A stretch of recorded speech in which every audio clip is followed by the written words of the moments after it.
महाराष्ट्र प्रदेश काँग्रेस कमिटीच्या वतीनं नांदेड, परभणी, हिंगोली या तिन्ही जिल्ह्यातील काँग्रेसच्या पदाधिकाऱ्यांच्या बैठका नांदेड इथं होणाऱ्या आढावा बैठकीसाठी हिंगोली जिल्ह्यातील हजारो काँग्रेसचे कार्यकर्ते घेऊन प्रकाश थोरात यांचा ताफा नांदेडकडे रवाना झालाय। आगामी विधानसभा निवडणुकीच्या पार्श्वभूमीवर महाराष्ट्र प्रदेश काँग्रेस कमिटीच्या वतीनं नांदेड येथील भक्ती लॉन्स इथं नांदेड, परभणी, हिंगोली जिल्ह्यातील पदाधिकाऱ्यांची आढावा बैठक होणार आहे। यासाठी काँग्रेसचे नेते प्रकाश थोरात यांनी जोरदार शक्ती प्रदर्शन करत त्यांचा ताफा हिंगोलीकडनं नांदेडला रवाना झालाय। आमचे महाराष्ट्राचे राज्याचे प्रभारी माननीय श्री चन्नीथल्ला साहेब, आमचे राज्याचे अध्यक्ष काँग्रेस पक्षाचे नानाभाऊजी पटोले साहेब,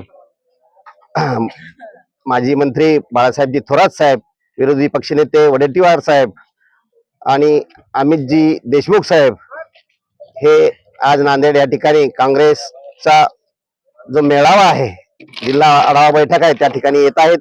आणि त्या बैठकीसाठी जिल्ह्यातील सर्व प्रदेशचे प्रतिनिधी, आजी माजी खासदार, आमदार, स्थानिक स्वराज्य संस्थेचे पदाधिकारी, जिल्हा काँग्रेस कमिटीचे पदाधिकारी, तालुका काँग्रेस कमिटीचे पदाधिकारी, सहकारी संस्थेचे पदाधिकारी ह्या सर्वांना व BLA या सर्वांना घेऊन आज आम्ही नांदेड या ठिकाणी बैठकीसाठी जात आहोत। भाऊ, आज आपल्या हिंगोलीतून तिन्ही कार्यकर्ते, काँग्रेसचे तिन्ही कार्यकर्ते नांदेडला जात आहे।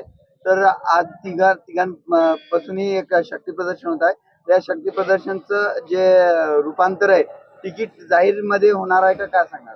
असं काहीच नाही, ही जिल्ह्याची एक विभागीय बैठक त्या ठिकाणी लावलेली आहे।